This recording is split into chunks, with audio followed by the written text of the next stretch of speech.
ma'am आई video से हौद्रिकांदा आई ma'am दा खुगी MBBS तंबिनी बसिंगना Russia दा आइगोंदा पाव फाबिरो आई दो चही अनि हुम सुरेश माने पेरेंट्स सिंगना अमसु स्टूडेंट सिंगना आइगोंदा बिलीव तो बिरगा ट्रस्ट तो बिरगा थाजे बिरगा आइना छात्र पुशलगा मोर एमिशन मफम चाना आइने रशिया दा एमिशन तोरगा मोय हौजि मफम चाना लोइना लेरी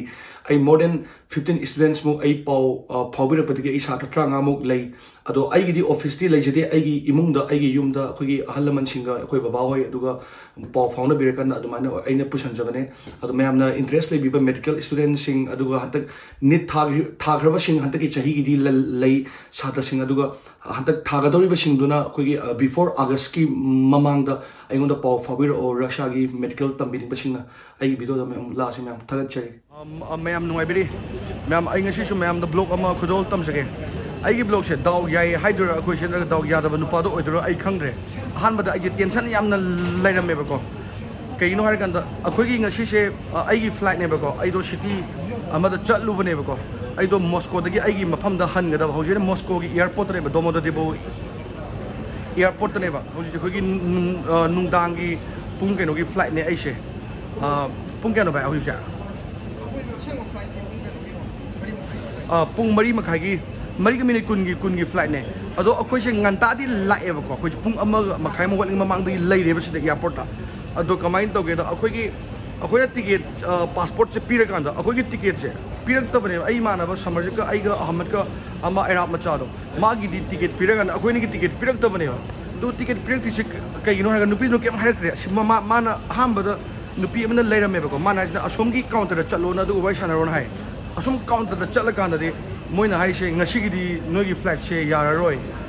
reschedule तौरो reschedule तौबसे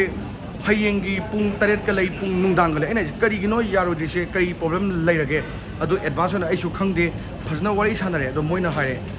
over booking direct सी मोइना हाइबा आंसर दुदे आई हायरोगे मैम दा अदो आइगी वखन एना खंजबददी मोगी एयरलाइंस की फ्लाइट टिकट याम बुक तौबा मालिको हाबा फ्लाइट टिकट यामना बुक तौबदे अखोय से कमाय तोइनो खोय खंगदे करी मरम ओइबे सबसे नंगी वखंदा हाबा हा टिकट मसिंग हेनबदा अखोय सिना दाव याहौदबा हाइदोरा खंगदे अदो मोइना हाइसे पुंग मरी ताबगा अखोयगी लेबम साबम दि पीनेबको सिटी दुम तंगनेदना एयरलाइंस खुदिमंगना लेबम साबम होटल पीनी हाय पुंग मरी ताबगा मोइना मोगी कार लाकनी अखोय पिकअप तौबा अदो होटल द लाइन लैब चटकदबा ngasi ahing se aduduga hayenggi ayuki pung taru makai da boarding ne bo ticket ti hayeng ayuki oina pire taru makai gi boarding gi adu moi nai se nungdang gi dinner di yaudi hamra ade ai ko nai dinner di kamai tau dino sine moi na ba McD gi McDonald gi voucher lei adu piraki aina pira nu yare chabai di noi kenom tang tawdi room to pire yam phare thank you naira me moi su saudana bkhotna ba engon da hare ado मैम चलगा येंग रसने मोगी hotel कमाई माई तौगे से पुसीदा आमने स्पाने एयरलाइंस फ्लाइट कोई रीशेड्यूल तौबसे this my first time ever असिगी गाड़ी अचौबसे असी खतदा लौब लाय मोइना इबानी खतगिनी मोइना लौब लाइस सो जेदि साउंडिंग मदगी खतंग नुंगाइबम फावे अदो आन द थारे हम हाय हा तो फ्लाइट आई हाय द सुंग्रो कईगिनो खंगदे सुनाय आई ना होय फ्लाइट में तो पान थिंग नगरे बिस्ता अदुना आई कोई वखन फ्लाइट से ओवर टिकट ओइबेना खनबा अदो ओवर टिकट चु ओइदि खंगदि कोई इसिंग मतंग से मोगी एयरलाइंस लाइब मिना दे खंगमनि को कोई थबक नंग तोबसिंग दो एयर होस्टेस गुम्बा दुम एयरलाइंस स्टाफ सिंग कोई से चंगे बको मोगी होटल असी जे गेट ने असी आई वखन असी जे होटल हारगा मोगी एयरलाइंस थबक तो बमिंग अत माले एयरलाइंस के मी मैम लई पायलट का थोकले बसी जे खोगी मी लाख पा होटल इसाना सेल्फ सर्विस ल तोबम नेबा मोइना जे केनो द पुंग तरुक त चक चाबा लाव शो हारे अदु मोइना सिगी शो पिरे शो नंबर 315 होटल आएगा खोगी इंडिया की अदुमाय तौद्रे हाबासा इसाना सेल्फ सर्विस को मोइना हाइदो कमनो बासे कॉर्पस 3 हाइबा सिने कॉर्पस 2 नेबको मोइना कॉर्पस 3 की पिपेरवई एटास हाइबा खोगी अहानबा फर्स्ट फ्लोर दा सिले कॉर्पस 3 की फर्स्ट फ्लोर रशियन ने मोइना हाइराइस अदु दुत लेरमगनी जिने सिले 315 akhoi ni luggage sam da yaw de si bag khatane ai su sum bag am room si yeng si ko ban ba in thau na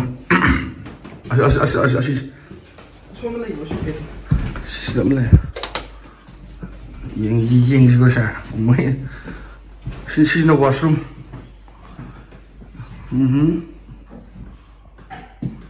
heater yaw room ai ka summer again yare da ahing am free da sumai lai ba free ge ba yare da akoi kem silau thi je de sidai na phajabdi mayam lai ne ba ado yare ai kem hajaroi akoi di ya re dum ai gi pusi da ano no experience ni ai pusi da ha ma samri lang sumai da to ba yaw ba ha asi pusi da han mani ai gi di fly keno ida fly Emirata adu di ai lo de ba oi di ya me ai di keno internationally na Delhi dai har pane ba lai ro hing am jo adu round trip am jo free fee ai ya ro adu ko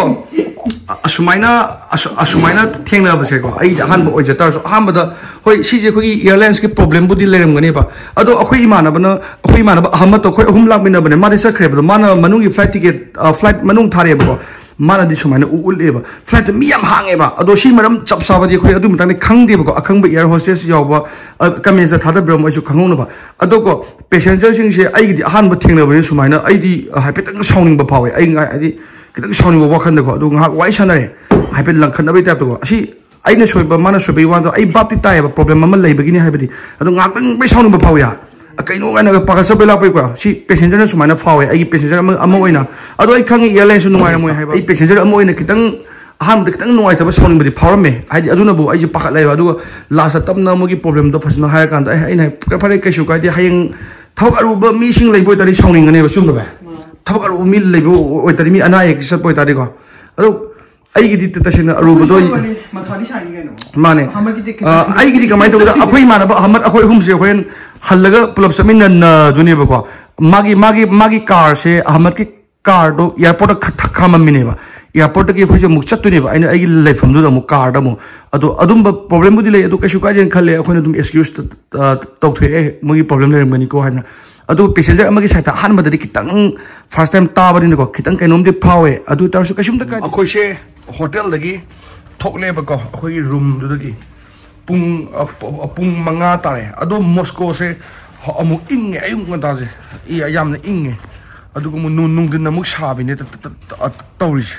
adu ko nung dang da amu inge mo summer weather hoji phajana adum inge winter gi type da do moina khoi pung manga tholo na haibane moina khoi thin bi dune airport fo ado khoi thokle hoji se first morning ngan ta boding ngale summer ni ko pung mari adwai da moina muk thin ba do ngarang gi gai da thin do male yengas akhoi je sida ka khale ngasi ju ipani khak tang ne asle driver mo se akhoi ni khatani ha ngarang su ngasi ju ko moina lo thin bi ni Moscow fa dom Moscow airport fo chala se spasiba до свидания akhoi je yore to nong khaga tai inge weather se the mi kan am late to ma hoje vau de manung do de le bang de nong kha ta ba da akoi she airport manung de change ba ko flight ngai ri ba ado ayung ata gi karib ta chadri ne ko do breakfast sida coffee thaken tauri akoi she boarding pass already thanga bani ne ko khoi na ta change pungai apung ama mu ki chang wale akoi mafam do yorga ai haijer ne akoi she akoi gi city da yore ba ko ado akoi she akoi gi mafam da chali aiga asamarjat ka ado aigi first time ne sumaina objiki Russian gi airlines da sumaina ko gi Ahanba experience ama gi flight reschedule to base ado aigi blog se yeng gi ta chare ene sum memory ho na ba aigi puch da Ahanba theng na bani na aina sigi video se blog se cham da bani ma'am ai video se lo ho gi me ma'am aga chare das dania ma'am yai fari ka mi bana ma'am